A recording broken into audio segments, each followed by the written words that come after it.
Hello दोस्तों, good afternoon. कैसे हैं आप सभी लोग? उम्मीद करते हैं आप सभी लोग ठीक होंगे। तो पिछली क्लास में हम देख चुके हैं 1773 का रेगुलेटिंग एक्ट और 1784 का पिट्स इंडिया एक्ट। आज की क्लास में हम देखेंगे 1781 का संशोधन अधिनियम। यह अधिनियम क्यों बनाया गया? रेगुलेटिंग एक्ट ऑफ 1773 की खामियों को ठीक करने के लिए ब्रिटेन संसद ने अमेंडेड एक्ट ऑफ 1781 पारित किया, जिसे बंदोबस्त कानून या एक्ट ऑफ सेटलमेंट के नाम से जाना जाता है। यह क्यों पारित किया गया या क्यों बनाया गया यह अधिनियम? क्योंकि जो 1773 का रेगुलेटिंग एक्ट था उसमें कुछ खामियां थी, जिसकी कमियां और खामियों को दूर करने के लिए उसमें संशोधन किया गया। कब? 1781 में।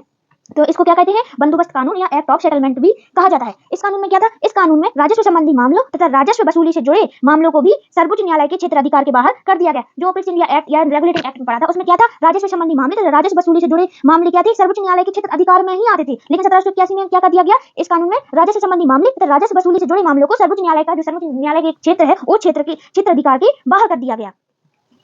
और इसमें और एक और चीज क्या की गई है? इसके द्वारा कलकत्ता के सभी निवासी, कलकत्ता के जो निवासी हैं सभी निवासियों को सर्वोच्च न्यायालय के अधिकार क्षेत्र के अंतर्गत कर दिया गया। जो पहले क्या था? पहले ये सारे निवासी सुप्रीम कोर्ट के अंतर्गत नहीं आते थे, लेकिन 1781 में जो संशोधन हुआ उसमें क्या किया गया? उसमें कलकत्ता के जो निवासी हैं उनको सर्वोच्च न्यायालय के अधिकार क्षेत्र के अंतर्गत कर दिया। अब वो अपनी सर्वोच्च न्यायालय में अपनी सारी अपीलें, सुनवाई, जो भी उनकी प्रॉब्लम है वो वहां पर अपनी रजिस्टर करवा सकते हैं, सुना सकते हैं, अपनी केस वहां रजिस्टर करवा सकते हैं, ये सब चीजें करवा सकते हैं। इसमें यह भी व्यवस्था बनाई गई कि न्यायालय हिंदुओं के निजी कानून के हिसाब से हिंदुओं तथा मुसलमानों के निजी कानून के हिसाब से मुसलमानों के मामले, वाद विवाद जो भी हैं उनके हिसाब से तय करेंगे। वाद विवाद मामलों पर किसके? हिंदुओं के पर्सनल लॉ के हिसाब से और मुसलमानों के पर्सनल लॉ के हिसाब से उनके मामलों पर और वाद विवादों पर बातचीत करेंगे और उनके मामले तय करेंगे।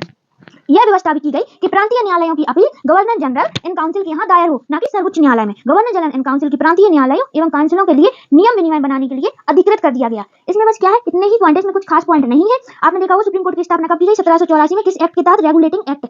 1773 का जो रेगुलेटिंग एक्ट है उसके तहत हमारे कोलकाता में सुप्रीम कोर्ट की स्थापना की गई थी, जिसमें एक मुख्य न्यायाधीश और 3 अन्य न्यायाधीश थे। मुख्य न्यायाधीश कौन थे? Elijah MP. 3 अन्य न्यायाधीश चेस्टर, लेनेस्टर और हाइडे।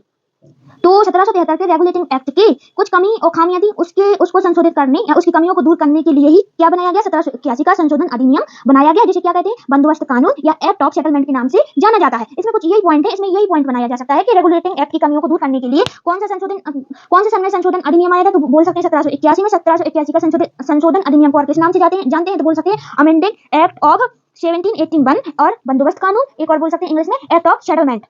तो ये सारी चीजें थी इसमें जो मैंने आपको बता दी। इतना कुछ खास तो नहीं है, लेकिन मान लो कभी अगर पूछ लिया है तो मैंने इसमें जो भी चीजें आती थी मैंने आपको सब बता दिया है। अगर आपको हमारी क्लास अच्छी लगी हो, पसंद आई हो, तो आप हमारे चैनल को लाइक, शेयर और सब्सक्राइब करें। आगे की क्लास में हम इससे आगे का देखेंगे। और अगर आप लोगों को नोट्स भी चाहिए तो अगर आप मुझे कमेंट करके बता सकते हैं, मैं आपको PDF के फॉर्म में नोट्स प्रोवाइड करवा दूंगी।